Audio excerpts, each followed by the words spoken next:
Yun mga amigo, ako yung kararating lang.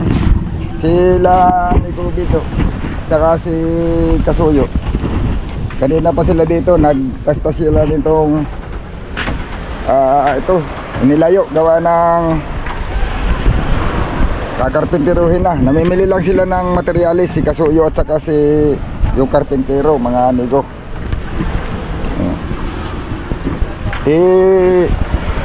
Kumuha na kami ng karpintero dahil pag ang gagawa dito ako lang din uli. Pinakamabilis na yung 2 linggo, matuli na yon, mabilis na para sa akin yun, mabilis na siguro yon bago matapos gawa ng ibubudiga ay unay.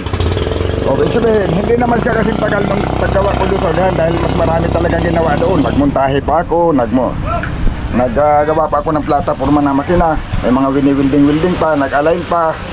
Dito naman wala na, pero kahit nasabihin pang mas madali, hindi pa rin kasing dali nang may karpintero talaga dahil yung karpintero na yun, bihasa talagang karpintero. Sa gamit pa lang, malayo na yung mga ginagamit namin kasi yung gamit ng mga amigo, kagaya ng maski sa mga planer, sa mga kuwan, hindi pwedeng i-dire-diretso ng walang tigil. Gawa ng yun ay mga binibili lang namin sa online, yung mga wala pang 2,000 ang halaga, kagaya ng planer namin, ng mga nag-overheat pagka yung kuwan, pinapahinga yung mga gamit niya, kahit na ang magpapahinga na lang dun yung tao, hindi yung gamit, kasi yun talaga, ang talagang trabaho na yun ni Putol, karpintero talaga. Oo, ibig sabihin, hindi gagamit ng mga gamit yun ng mga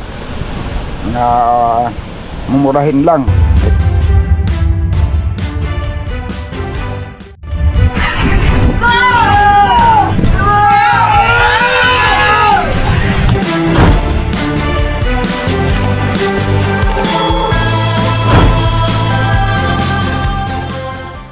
Kompleto yon, may chimblak din iyon, may ganyan, may may maraming plum, kaya pagka nagpapasigo siya, madali siyang magpasigo dahil ikinakalam lang na ikinakalam. Paring hindi ka agad, kahit hindi pa naka-ready ang pako, pwede niya na ipoksi kasi kakalaman niya lang, okay na yun kahit mahuli pa yung pagpapako niya, okay lang. Hindi kagaya sa amin, kailangan naka-ready lahat bago namin umpisang ipako. Malaki ang kaibahan ng kompleto sa gamit. At saka matatalas ang pait. Kaya mabilis ito pagka ganun.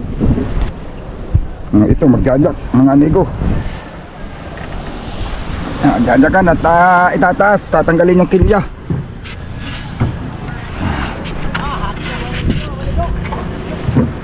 Unahin natin sa unahan, magaan yan sa ulihan. Dito natin kakalangan to para yung hulihan hindi persado.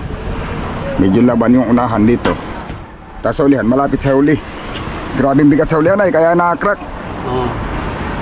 Pag dito natin to kinalangan banda, hindi masyadong persado, hindi gaano madiin doon. Kami mga pasay, ikaw hindi.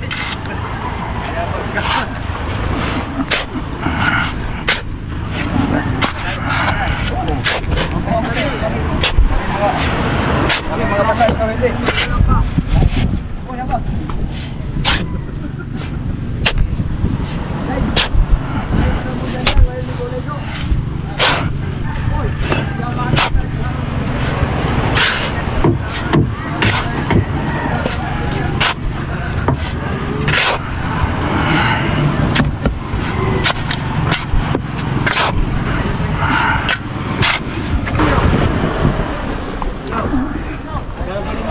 Alin? Mura na lang ito ngayon, 16 na lang. Hero 9 lang to. Hero 9? Hero 9. Ay, Hero 9? Oo. Ano nabili yan nyo? Ha? Ano nabili? Online lang, online. Pero pag ang bibilhin mo yung Hero 10, yung mga modelo ay mahal. Ano, Hero 9? Hero 9. Hindi aurong uso ngayon, hanggang Hero 12 na yata ngayon kaso lang may presyo pa yon. Mahirap pag cellphone. Parang medyo madalang yata upload mo ngayon, di? Tuloy-tuloy lang? Tuloy-tuloy lang naman. Monetize ka na? Oo, tagal na. Ay, explain ko, nakasahod ka na? Nawala nga ano ko, Google AdSense. Hindi dumating yung pin. Pero yung sa akin, naayos niya. Saka yung kanya, sarili niyang gawa yun. Ay, manual din yan sa'yo. Ay hindi, yung sa akin, pag request 2 linggo nandyan na agad. Mabilis. Yung iba nga, Hindi kaya nahirapan sa kaya maraming mga kaya nahirapan yung pagpadala ng AdSense hindi nakakarating at mali-mali yung mga address. oo, mali. Yung paglagay nila ng address nila sa paggawa nila ng account, Nila. tapos yung mga pangalan, nagkakamali ka lang na sa spelling doon, wala na. Kaya nga. Oo. Tama ang wala talaga, di pa talaga dumating. Oh, yung pag tama lahat yon at hindi nadating, ibig sabihin hindi lang talaga na ano. Sabi ko na siya, hintayin natin isang buwan. Pag wala pa, ayusin na natin. Oo. Kaya hindi nyo mga... Pero upload lang na upload. Gawa ng may ads naman, may Ay, hindi lalabas. advertise ba? Advertise. Oo. Wala. Pag di dumating ang pin, di na balik. Walang advertise ya. Hanggang $36 na nga lang ay. Pero nagtutuloy yung dollar na dami. Hindi. Na Sa yung ano, estimated revenue. madagdagan. Ay tuloy lang upload. Pag ganun. Tuloy lang upload kasi yung yun hindi yun mawawala. Kaya, Pag oras dumating yung ano mo, na-approve ka, lahat ng pumasok doon dollar makukuha mo. Yung kay Romel TV, oo. ganon din, natagalan. Upload lang siya na-upload, tagal bago dumating. Kaya, Nawawala na nga siya ng pag-asa. Nung dumating isang sahudan niya, nabinta. kaya iipon. Oo, naiipon. Hindi naman yun mawala. Ano nga ako, baka mawala eh. Hindi na mawala yun. Nandun lang yun. Yung naipon mo na dollar, nandun lang yun.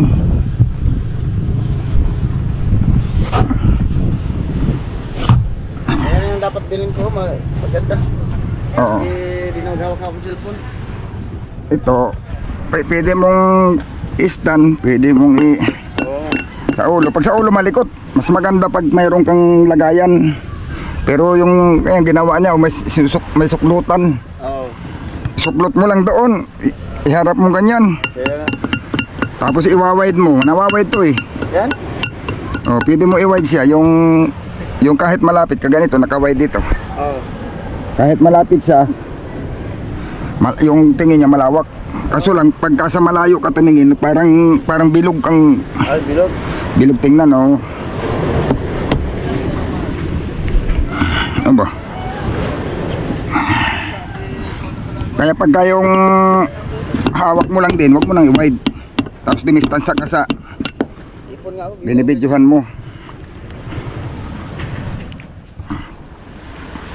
Ba, nag-stack up na ito. Tumigas eh.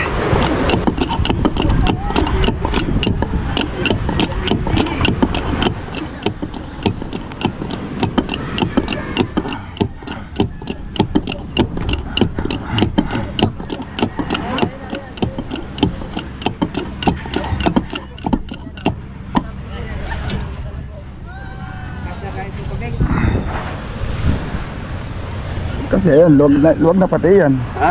Luwag na pati. Kasi kaya ito. Ang inaalala ko kasi yung gumulong ay yung Ito. Ay, pag kumibo. basta di lang matakbo itong bangka. Yun na nga ang problema. Ayun nga ibig ko sabihin. Pwedeng tumakbo kasi pag wala siyang balance.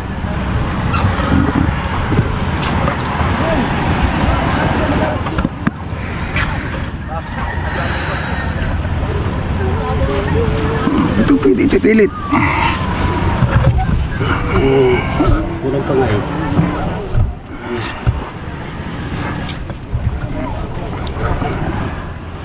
Pero atong i-gano sa ano.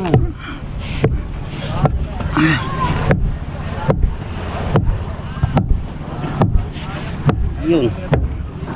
Napilitan no. Pero baka tumukod ang kasko rin ni kuha sa kilya. Ha? Pero hindi pa man makuha ang kilya. Hindi man makukuha yung nandyan. Tama.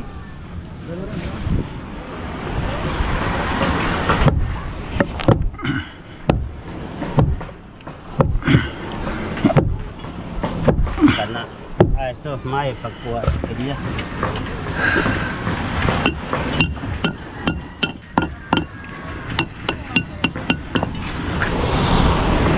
Kuha na ko itong langis kabig.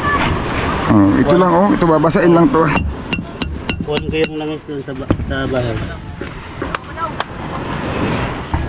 Hindi lagi mapatong kaya ang buhangin mo yung nabaon. Di ulitin ko yung jack. Oo.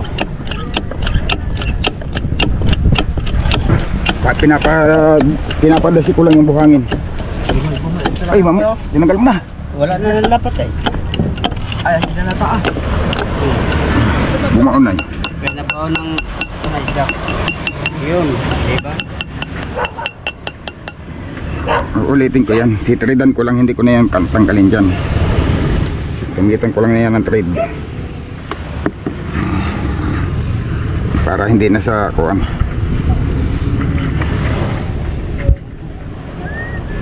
Mapatong lang yung ano, tama na muna. Kaya tatanggalin muna yung kilya. Dito na. Yung malaki. Ipapatong lang yan dito tapos tanggalin yung kilya. Yan na lang ikaw lang Kuya Bek, hindi na sako. Pag magkaya ng hukayin ay. Malambot naman hukayin yung buhangin. Oo. Para hindi din sila mahirapan pagpanday. Pag sobrang taas, mahirapan sila pagpanday. Kahit baba. Tama na yan. Pag sobrang taas, Tama na yan. maganda lang yung pagtanggal ng kilya. Tama na yung taas ko yan. Tapos tutukuran na lang natin. Ay, malilipat-lipat pa rin naman pati yan. Gawa ng mag-ano pa tayo ay. Yun. Okay na yan. Oh, sige. Ano yan? Yan. Wala na eh, sagad na eh.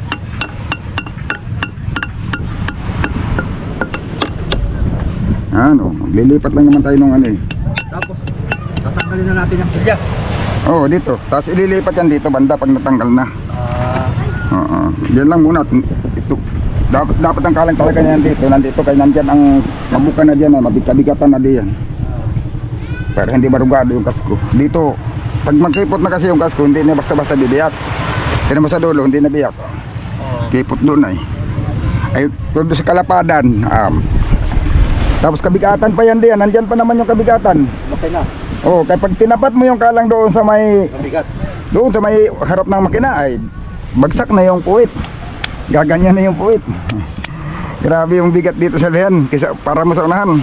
Hindi, mahaba din kasi yung ano ay, mahaba yung roda sa ulihan ay. Sa kabila na pati ang malilim, hindi na dito, kaya pala tayo ay naiinitan na. Oh. Sige daw.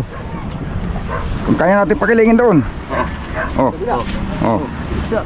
Mamaya, tatlo tayo. Isa, dalawa, tatlo. Kaya yan. Dahan-dahan. Oh, dahan-dahan bigla oh. Oh, yaman yung popcorn. Oy. Okay, bitaw. Okay na. Okay. Oh. Kaya mamaya-maya ng konti, dito na naman ay. Dito, patungan lang ng maliit na trapal, pwede na. Dito ng lalo. Ha? Yan na may malilim pa doon ng konti, dito mainit pa. Malaki ng ilong. Oo, kumiling ay. Tapos pag dumating na yung init dito, sa kabila wala nang init. Oh, lipat naman mamaya. Oo. Tapos. Yun mga amigo, ito yung kilya na sinasabi. Sa ibang lugar hindi ito alam. Dito lang talaga sa Quezon ang madalas gumamit ito. Alam ko sa ibang lugar dito sa Pilipinas hindi gumagawa ng may ganito. Yan o, yung kilya, ito yung tinatastas namin. Matigas na kahoy pa mga amigo. Ano pala ito ay yakal ito. Ang yakal, napakatigas na kahoy, hindi pati basta-basta nabubulok. Kagaya yan, hindi yan bulok. Kaya lang ang yakal, kalaban ng tamasok. Kaya tinan nyo yung mga tamasok dami. Samantala, dito lang ito kay Kasuyo, dito lang ito nagkaroon ng tamasok. Gawa ng doon sa dating may-ari, maliit pa ito, hindi pa ito na-repair. Palagi lang itong tinataas. Yan o. Uka-uka na yan, kaya nahirapan kami magtaas mga amigo sa pagbaba. Nasadit diyan yung kalang sa kuha na yun si amigo bidaw sa unahan. Yan. Yan ang ialisin namin ngayon. Hindi yan bagay dito sa dinahikan. May purpose din ito mga amigo, kaya ginagawa ito ng mga magbabangka. Pagka ang lugar nila ay, yung punduhan nila ay may mga batuhan. Patawagin dito sa amin gasangan, mga batong gasang. Yung mga madalas, yung pag maglakad ka nga, hindi ka pwedeng hindi magsinilas kasi bumabaon sa paa. Oo. Anong tawag sa Bisaya yung gasang? Ha? Yung bato nga gasang sa hunasan? Gasang din? Oo, yan. Yan ang purpose nito kasi yung mga lugar nila doon sa dating may-ari nito, ganon, kaya may mga kilya. Yan ang purpose na yung kilya mga amigo. Oh, yan oh. Oh. Sus, grabing tambilok ano. Matigas na kahoy yan. Yakal yan ay. Ang problema tambilok kaya nabaon na sa kalang oh. Yan oh, punong-puno oh. Ayan, napuno ng tambilok. Yan ang problema na yan. Ay dito sa amin, kung may magtatanong kung papalitan pa namin yan, hindi namin talagang tatanggalin na namin yan. At yan ay nagiging dahilan para magkaroon ng crack ang kasko. Gawa ng siyempre, pag iyan ang kagaya dito, malapad na yan mga amigo, malapad na. Oh. Ngayon, nandito yung pirsa ng bigat niya, ang pirsado yung gitna, kaya posibleng mabiyak yung gitna. Ngayon, pag wala niyang kilya, pantay ang lapat nito hanggang gilid. Kaya hindi siya basta-basta may bibiyak kasi yung lapat niya ay ano ay, malapad.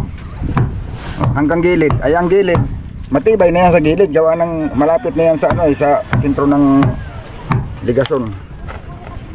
Kaya ang ginagawa namin, pag malalaki na ang bangka, tapos hindi ano magkapalang kasko, dapat walang kilya.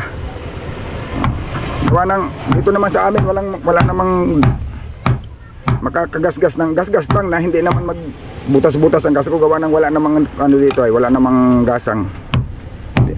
So, pag pupunto ka man sa may mga gasang, huwag mong pahihibasan. Siyempre, pag pinahibasan mo, gagasgas talaga yan. Pag pinasadsad mo ito sa gasangan, surbol niya, ukab-ukab yan. Pag pinasayad mo, kailangan pag ibabara mo siya na may mga gasangan, kakalangan mo. Siguro doon kaagad ang kalang, ganun na lang ang gagawin. Pero kung sa kuwan, hindi naman sabihin na magkakasagal pa yan, hindi. Wala naman yung sagal. Gawa ng tuwid man lang yan, kasi naman lang ang magiging sabal niyan. Wala. Nakakapagpatatag pa nga sa bangka yan kasi pag balagbag ka sa alon, yung suot ng alon dyan, pag tumama dyan, imbis na kumiling, nasunod lang yung bangka. Nakakapagpatatag pa kung tutuusin yan. Kaya lang yun nga ang nangyayari. Delikado sa, lalo itong mga amigo, mabigat na.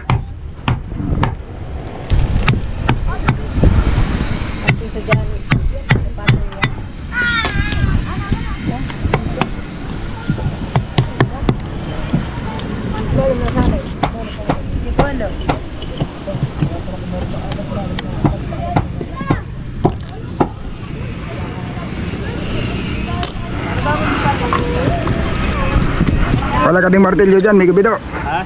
Wala ka ding martilyo. Mayroon. Pambunot sa pako. Mayroon.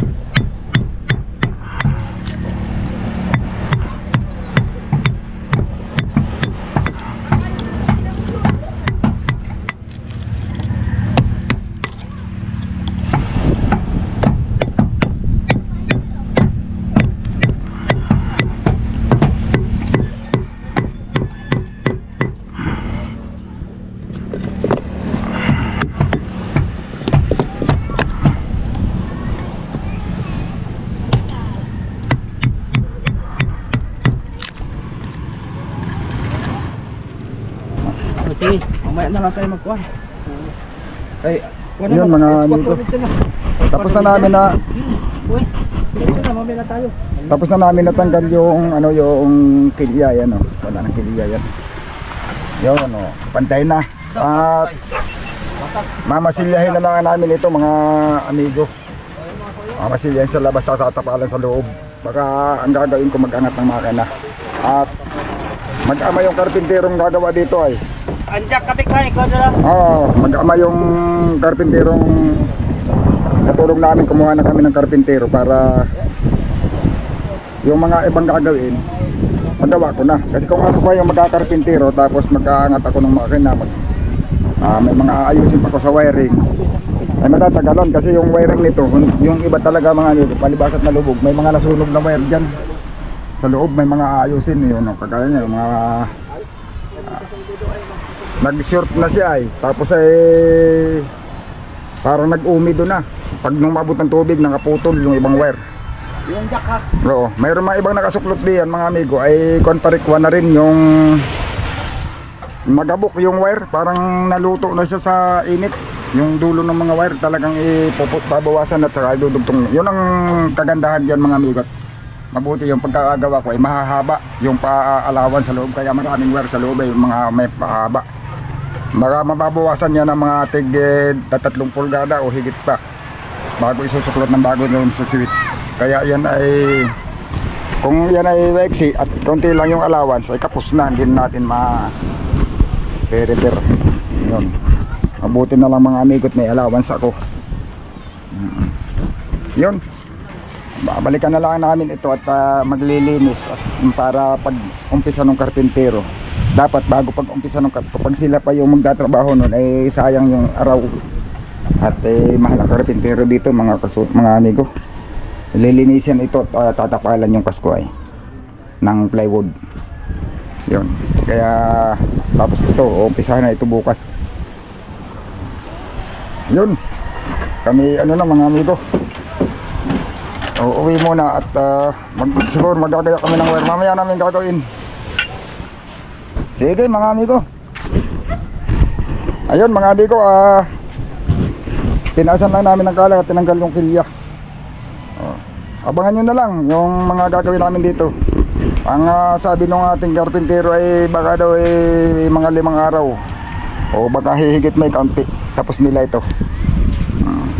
At katulong pati naman ako. Yung iba nga lang yung gagawin ko kasi sa kanila, doon ako sa may parting makina, sila dito naman ayusin natin yung mga nasira nung pagtalong niya.